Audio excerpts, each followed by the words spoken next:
السلام علیکم ورحمۃ اللہ نحمدہ ونصلی علی رسولہ الکریم اما بعد۔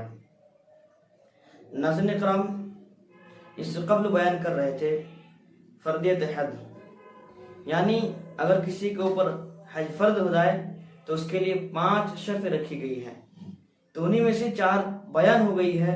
اب انشاءاللہ ایک رہ گیا، انشاءاللہ میں اس کو بیان کروں گا، اور وہ 5 چیز استطاعت۔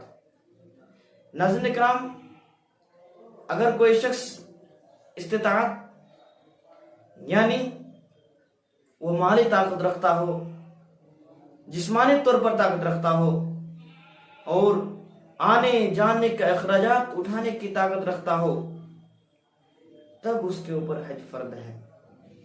ناظرین کرام، جیسے کہ اللہ رب العالمین کا ارشاد وَلِلَّهِ عَلَى النَّاسِ حِجُّ الْبَيْتِ مَنِ اسْتَطَاعَ إِلَيْهِ السَّبِيلَ۔ حج بیت اللہ کرنا اس شخص کا حق ہے جو اس شخص آنے جانے کی طاقت رکھتا ہو۔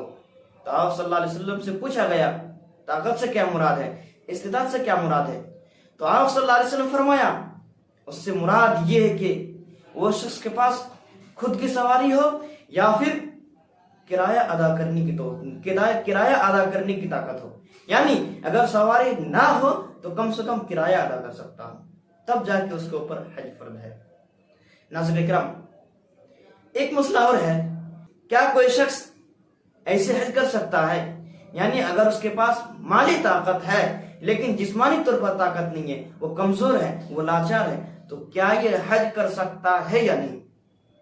جواب جی ہاں، بالکل وہ کر سکتا ہے، لیکن اس کے لیے شرط یہ ہے کہ اس کے بدلے میں جو حج کرے تو اس کے لیے ہونا یہ چاہیے کہ وہ سب سے پہلے حج کی ادائیگی کر چکا ہو۔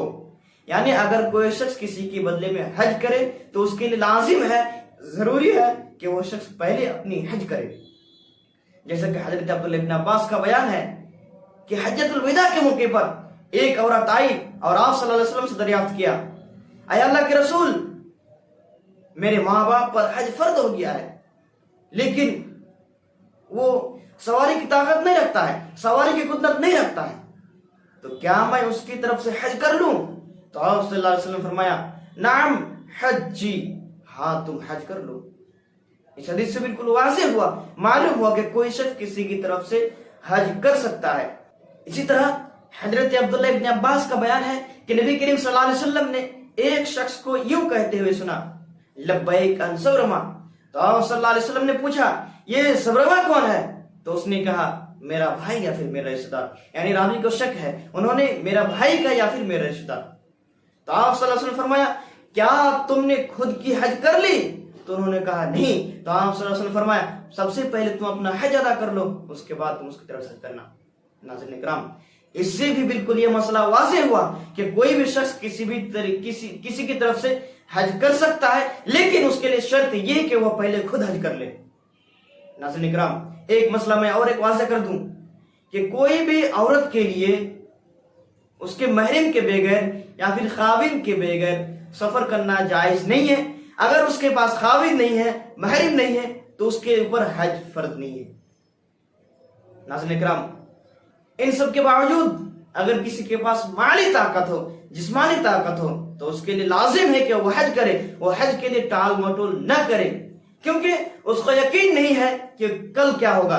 ہو سکتا ہے کہ اس کا پیسہ خرچ ہو جائے، یا پھر بیماری مبتلا ہو جائے، یا پھر حادثہ لیا جائے، وغیرہ وغیرہ۔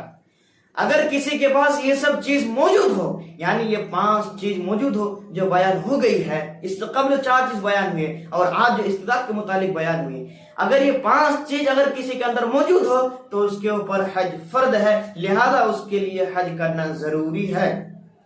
ناظرین کرام، میں اس ویڈیو کے ذریعے یہ پیغام دینا چاہتا ہوں کہ ہمارے بہت سارے مسلمان بھائی جو مالدار تو ہے لیکن وہ حج نہیں کر سکتا، ہمارے بہت سارے مسلمان بھائی وہ مالدار تو ہے لیکن حج کرنا نہیں چاہتا۔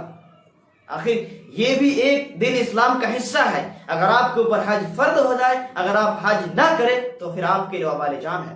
جی ہاں، اگر آپ مالی طاقت ہے لیکن جسمانی طاقت نہیں ہے تو سب سے پہلے آپ کے لیے ضروری ہے کہ کوئی شخص اپنی حج کرے، اس کے بعد وہ آپ کی طرف سے حج کرے، تب جا کے آپ کا حج مکمل ہوگا۔